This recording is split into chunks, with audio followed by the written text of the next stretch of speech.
আসসালামু আলাইকুম সবাইকে। প্রতিবারের মতো চলে আসলাম আপনাদের মাঝে। আজকে অফিস থেকে দ্রুত একটু বের হয়ে গেছি, কারণ আজকে বেশি একটা ভালো লাগতেছিল না। সো এখন আমি বর্তমানে আছি হচ্ছে গুলশান সোসাইটি মসজিদ দিয়ে বনানী কবরস্থান হয়ে বের হব।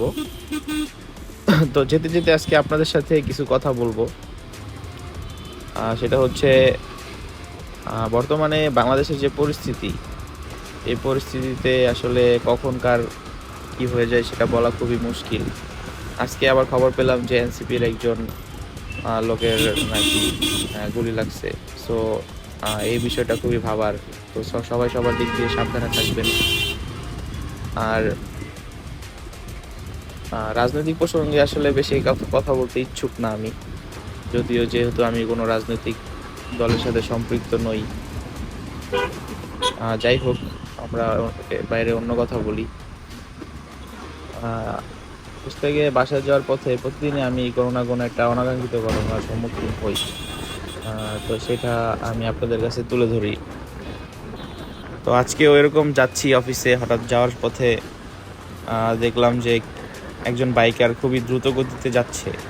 সে মানে আমার ব্লগিং দেখে সে হয়তো আরো বেশি এক্সাইটেড হয়ে গেছিল। তো হঠাৎ করে জসিমউদ্দিন যাওয়ার সময় আমি হঠাৎ লক্ষ্য করলাম যে খুব জ্যাম পড়ে গেছে রাস্তায়। তো এই রোডে সচরাচর এত জ্যাম থাকে না।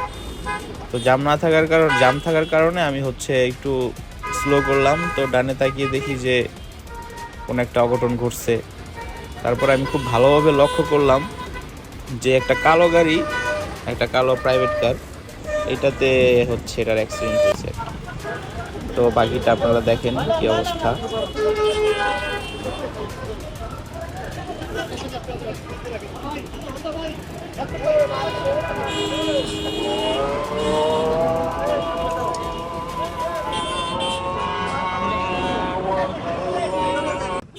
দাঁড়ান, একটু দাঁড়ান।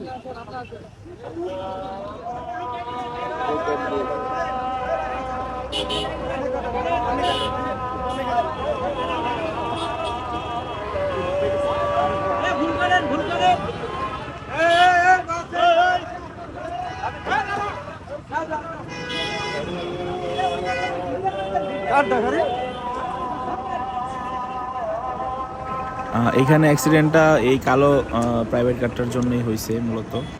ও আর কি বুঝতে পারে না এই যে এখানে ইউটার্ন নিতে গেলে আরেকটা বাস এসে বাড়ি দিতে পারে। সো গাড়িটার মোটামুটি দেখছিনি যে কি পরিমাণ ক্ষয়ক্ষতি হয়েছে, বাট আল্লাহর রহমতে কোনো মানুষের ক্ষতি হয় না। এই ভিতরে একজন মুরব্বী ছিল, তো আমি একটু হেল্প করছি। তো আজকের মতো আল্লাহ হাফেজ, আসসালামু আলাইকুম।